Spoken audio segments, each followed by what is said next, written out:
Hello everyone, welcome back to the Pharma Mind YouTube channel and a very warm greetings of the day to you all. So आज के इस video में we are back with another discussion on GATE 2024. तो काफ़ी सारे लोगों की ये कमेंट्स और मैसेजेस थे that what all subjects are there for GATE जो फार्मा स्टूडेंट्स के लिए बेनिफिशियल हो सकते हैं। ठीक है, तो हमने काफ़ी सारे वीडियोस में ये चीज़ें डिस्कस करी हैं दैट गेट का आपके लिए क्या फ़ायदा है। सो आज हम उससे कुछ मिलता जुलता कुछ थोड़ा सा अलग भी चीज़ें डिस्कस करेंगे।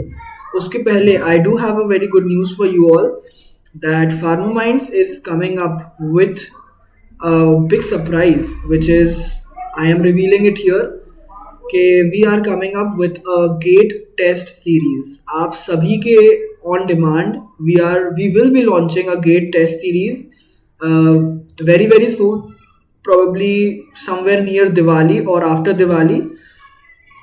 सो गेट का एक टेस्ट सीरीज हम लॉन्च करेंगे जिसमें हम मेनली गेट लाइफ साइंस पे फोकस रखेंगे। गेट लाइफ साइंस के जो भी टॉपिक्स है, जो भी सब्जेक्ट्स हैं, उनका मेन अभी ये गेट्स का टेस्ट सीरीज जो है ओके वेरी सून ये आपको अवेलेबल हो जाएगा on the Pharma Minds application and as well as on the Pharma Minds group. तो अगर आप फार्मा माइंड्स से किसी भी ग्रुप में ऐड नहीं है तो हम आपको व्हाट्सएप ग्रुप का जो लिंक है वो नीचे डिस्क्रिप्शन बॉक्स में दे देंगे। साथ ही साथ गेट का जो हमारा पूरा सीरीज ऑफ वीडियोस चला है वो सारे वीडियोस का भी लिंक जो है वो हम आपको नीचे डिस्क्रिप्शन बॉक्स में अवेलेबल करवा देंगे।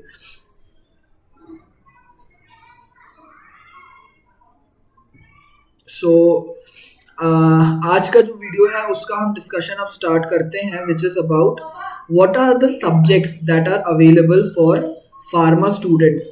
सिर्फ अवेलेबिलिटी की बात नहीं, जो आपको बेनिफिट भी करे। ठीक है, तो पहला subject is GATE life science, जिसके बारे में हमारा मेजॉरिटी ऑफ वीडियोस में डिस्कशन हुआ है। GATE life science okay, next is GATE biotechnology and the third one is GATE chemistry. See यहाँ पर आपको एक चीज देखनी है कि लाइफ साइंस का जो केमिस्ट्री पार्ट है that chemistry part is just a part of the video, while GATE chemistry, GATE का जो केमिस्ट्री वाला एग्जाम होता है that full exam is only and only based on the chemistry portion, जिसमें physical chemistry, organic chemistry and inorganic chemistry ये ही 3 subjects होते हैं। Okay, सो briefly हम अगर यहाँ पर सिलेबस गेट का एक्सेल का सिलेबस हम डिस्कस करें तो यहाँ पर आपको देखने मिलेगा general aptitude which is common and compulsory for all of you, chemistry जिसमें organic, inorganic and physical chemistry also it will be a compulsory section for all of you।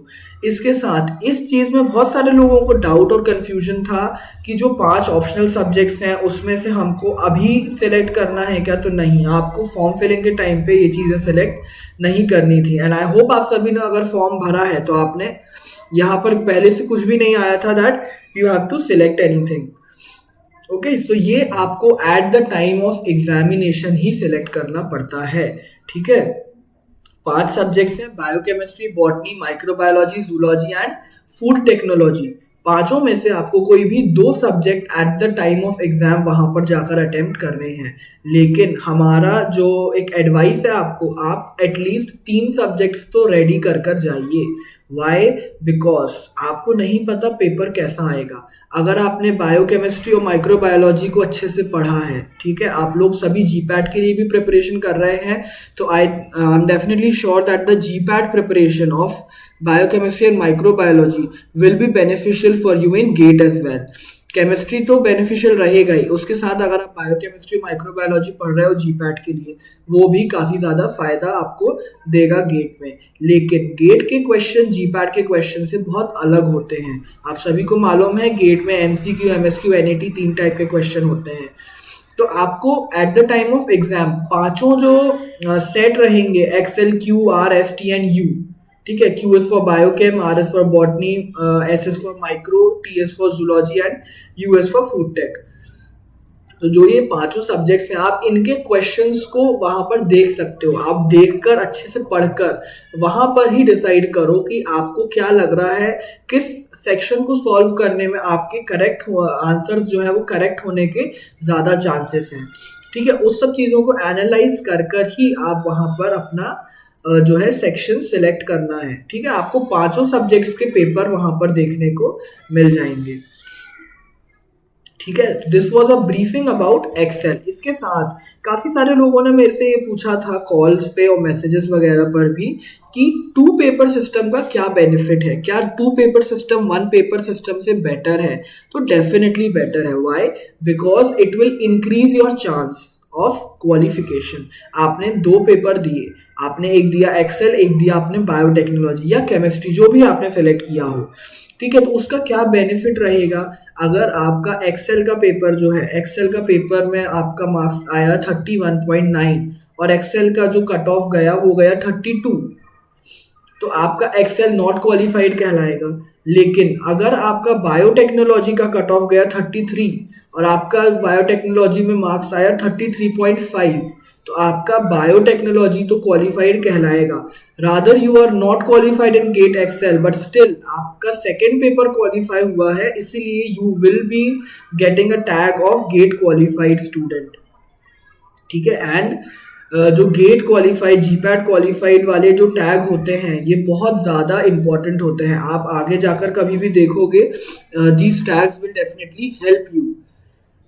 Okay, फिर नेक्स्ट जो है what to choose for paper 2, biotechnology versus chemistry. काफी सारे लोगों का ये भी सवाल था, बायोटेक्नोलॉजी या केमिस्ट्री में से हम क्या चूज करें।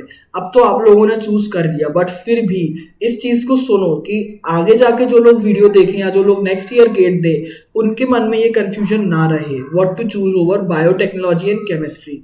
सी, केमिस्ट्री में physical chemistry, organic chemistry and inorganic chemistry. And as you all know, GATE का एग्जाम सिर्फ इंजीनियरिंग वाले नहीं देते, सिर्फ फार्मेसी वाले नहीं देते। गेट एक ऐसा एग्जाम है जिसको हर ब्रांच का आदमी दे सकता है। ठीक है, वहां पर आपको बीएससी क्वालिफाइड, एमएससी क्वालिफाइड, मतलब एमएससी पास लोग जो है, बीएससी वाले डिग्री वाले जो हैं वो लोग भी रहेंगे। एंड उन लोगों के लिए chemistry is the very main and the safe option. Organic, inorganic and physical, तो जो भी लोग बीएससी एमएससी वगैरह करते हैं वो लोग सारे गेट देते हैं थ्रू केमिस्ट्री या इकोलॉजी।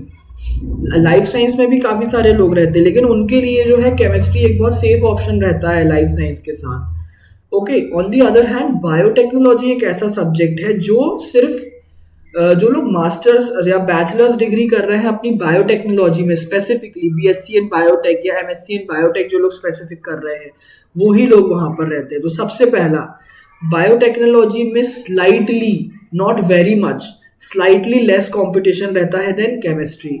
ठीक है, इंजीनियरिंग वाले जो लोग होते हैं उनको भी दो पेपर सेलेक्ट करने का ऑप्शन रहता है। एक पेपर तो वो वही देते हैं जो उनकी बेसिक ब्रांच है, जैसे कोई इलेक्ट्रिकल का है तो वो इलेक्ट्रिकल देगा, कोई एरोनॉटिकल का है तो वो एरोनॉटिकल देगा, कोई सिविल का है तो वो सिविल देगा। ठीक है, उसके साथ जो उनका सेकंड ऑप्शन रहता है वो होता है कि वो भी कोई दूसरा ऑप्शन चूज कर सकते हैं। तो वो जनरली केमिस्ट्री टाइप के सब्जेक्ट्स पर ही जाते हैं, क्योंकि केमिस्ट्री एक ऐसा सब्जेक्ट है जो इंजीनियरिंग वाले भी पढ़ते हैं। ओके, अगेन कंपटीशन वहां पर भी बढ़ गया। देन बायोटेक्नोलॉजी, बायोटेक्नोलॉजी जरूरी नहीं है कि केमिस्ट्री इंजीनियरिंग वाला बंदा बायोटेक्नोलॉजी चूज करेगा। वाई? क्योंकि उसने वो चीजें नहीं पढ़ी होती हैं। ठीक है, बट केमिस्ट्री उसने पढ़ी होती है तो वो केमिस्ट्री चूज कर सकता है। ओके, सेकेंड थिंग, बायोटेक्नोलॉजी में काफी सारे लोगों को लगता है कि इंजीनियरिंग मैथमेटिक्स एक टॉपिक रहता है। तो इंजीनियरिंग मैथमेटिक्स में कोई बहुत ज़्यादा टिपिकल मैथ्स नहीं आती है। अगर आपने 11th-12th लेवल की बेसिक मैथ्स पढ़ी है, अगर नहीं पढ़ी है तो थोड़ा बहुत पढ़ भी लोगे तो भी आपको जो है मैथमेटिक्स वाला पोर्शन टैकल करने में प्रॉब्लम नहीं जाएगी। ओके, बायोटेक्नोलॉजी के जो अदर पोर्शंस रहते हैं उसमें से अगर आपने कभी सिलेबस मिलाया होगा तो काफ़ी सारी चीज़ें जो उसमें से हैं वो आप अपने फार्मा के सिलेबस में पढ़ चुके हो। लाइक वहाँ पर आपको थर्मल एनालिसिस और एनालिसिस के बाकी other types like spectroscopy, chromatography वगैरह रहते हैं। उसके साथ बायोटेक्नोलॉजी खुद में ही एक फार्मा फील्ड में सब्जेक्ट है, तो आपको बायोटेक्नोलॉजी का काफ़ी सारा जो पोर्शन है वो जीपैट के सिलेबस में या फार्मा के सिलेबस में देखने को मिल जाएगा। ऑन दी अदर हैंड, अगर हम केमिस्ट्री के सिलेबस की बात करें, केमिस्ट्री के सिलेबस में क्या होता है? Only 3 subjects, physical, organic, inorganic. General aptitude भी होता है। देखो, जनरल एप्टीट्यूड एक ऐसा सेक्शन है जो हर पेपर में रहेगा, कोई भी फील्ड का आप पेपर तो जनरल एप्टीट्यूड होता ही है। Okay, so we are not here discussing about general aptitude, keep this thing in mind, आप कोई भी जो पेपर सिलेक्ट करोगे जनरल एप्टीट्यूड का प्रिपरेशन आपको करना ही पड़ेगा, ठीक है। आप बायोटेक, एक्सेल, केमिस्ट्री कुछ भी चूज कर रहे हो, general aptitude is must for everyone who is giving GATE exam, ठीक है। उसके बाद केमिस्ट्री का अगर आप सिलेबस देखोगे, आपको देखने में तो वो चीजें लगेंगी कि यार ये सारी चीजें तो सिमिलर लग रही हैं, या ऐसा लग रहा है कि ये देखा हुआ है या पढ़ा हुआ है, लेकिन if you go deep in that, उसमें काफी ज्यादा जो है आपका एडवांसमेंट हो जाता है। ओके, फिजिकल केमिस्ट्री में थर्मोडायनेमिक्स अगर आप एक्सेल के पॉइंट ऑफ व्यू से पढ़ रहे हो तो आपको बेसिक पढ़ना पड़ेगा, लेकिन अगर आप केमिस्ट्री, मेन केमिस्ट्री के पॉइंट ऑफ व्यू से पढ़ोगे तो उसमें आपको बहुत ज़्यादा डिटेल पढ़नी पड़ेगी, ठीक है। सिमिलरली ऑर्गेनिक केमिस्ट्री में आप रिएक्शन पढ़ लो, इट इज़ इनफ। बट अगर आप केमिस्ट्री का मेन पेपर दे रहे हो, गेट केमिस्ट्री से दे रहे हो अगर आप, तो उसमें आपको मैकेनिज्म का एक एक स्टेप अलग अलग तरीके से पढ़ना पड़ेगा, ठीक है। ऐसे ही इनऑर्गेनिक, फिजिकल, ऑर्गेनिक, तीनों जो सब्जेक्ट्स हैं उसका आपको बहुत ज़्यादा डिटेल पढ़ना पड़ता है, ठीक है। तो उसके लिए आपको क्या है, एक अलग से टाइम देना ज़रूरी हो जाता है। ओके, जो लोग बीएससी वाले हैं, जो लोग एमएससी वाले हैं, वो लोगों ने वो चीज़ें अपने खुद की डिग्री वाले सिलेबस में पढ़ी हुई हैं, अगर उन्होंने अच्छे से पढ़ाई की है तो, ठीक है, तो उनको उसमें उतना प्रॉब्लम नहीं जाएगा। But on the other hand, अगर आपने केमिस्ट्री चूज किया, so I am not opposing chemistry completely, ठीक है। कई लोगों को केमिस्ट्री पसंद होता है, जो लोग केमिस्ट्री पढ़ लेते, लाइक आई लाइक केमिस्ट्री, ठीक है। तो अगर आप पढ़ लोगे अच्छे से केमिस्ट्री, बट मेन ये है कि आपको थोड़ा सा एक्स्ट्रा टाइम निकालना ही पड़ेगा केमिस्ट्री में ये सारी डिटेल चीज़ें पढ़ने के लिए। Okay, better scope of GATE किस सब्जेक्ट में है, तो गेट का स्कोप अगर आप देखो तो हम लोग ये चीज़ पहले भी डिस्कस कर चुके हैं। काफ़ी सारी जगह पर आपको गेट के थ्रू एडमिशन्स मिल सकते हैं।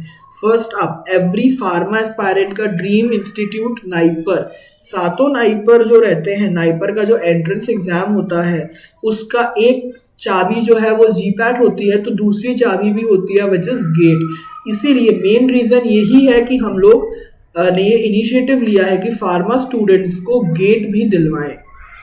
ओके, वाई, बिकॉज अगर कभी कोई जीपैट में कम मार्जिन से रह जाता है तो सबको दुख होता है, लेकिन अगर वही बंदा गेट क्वालिफाइड है तो वो नाइपर के लिए एलिजिबल हो जाता है। तो नाइपर, उसके साथ साथ अगर आपको आगे जाके फार्मा की फील्ड में कंटिन्यूएशन नहीं करना है, if you are interested in science but not particularly pharmaceutical science, तो भी गेट आपके लिए बहुत एडवांटेजियस रहता है। Why, because you can move into various institute जहां पर साइंस के ऊपर रिसर्च होती है, नॉट पर्टिकुलरली फार्मास्यूटिकल्स, लेकिन केमिस्ट्री पे, बायोटेक्नोलॉजी की अगर आप फील्ड्स को पसंद करते हो तो आप उन फील्ड्स पर भी जा सकते हो। If you like medical device field as well, but you do not want to go to NIPER, you want to go to any other institute, उसके लिए भी आपको जो है गेट बेनिफिट करता है, ठीक है। उसके साथ साथ आईसीटी में भी बहुत सारे कोर्सेज ऐसे होते हैं जहां पर बी फार्म एलिजिबिलिटी होती है, बट ओनली इन गेट। इसी के साथ मैंने एक आईआईटी धनबाद का आप लोगों के साथ डिस्कशन किया था।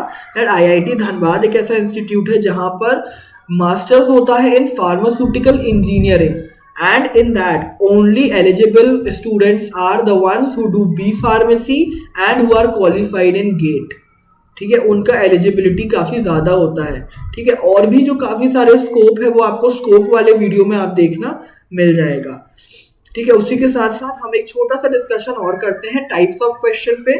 3 अलग अलग टाइप के क्वेश्चन होते हैं हर टाइप के एग्जाम में, not only in XL, in biotechnology also, in chemistry also, in engineering वाले फील्ड के exam also. MCQ, MSQ and NET. MCQ कितने मार्क्स के होते हैं? 1 मार्क एंड 2 मार्क्स। एमएसक्यू भी 1 mark and 2 marks.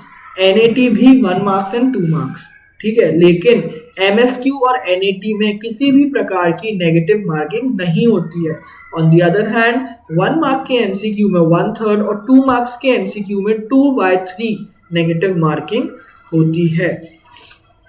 So this was a bit about GATE. आपको अगर कोई भी और डाउट है गेट से रिलेटेड तो आप नीचे कमेंट सेक्शन में उस डाउट को मेंशन कर सकते हो। साथ ही साथ do not forget to check out the new test series that Pharma Minds will be launching very, very soon for GATE 2024. Thank you so much.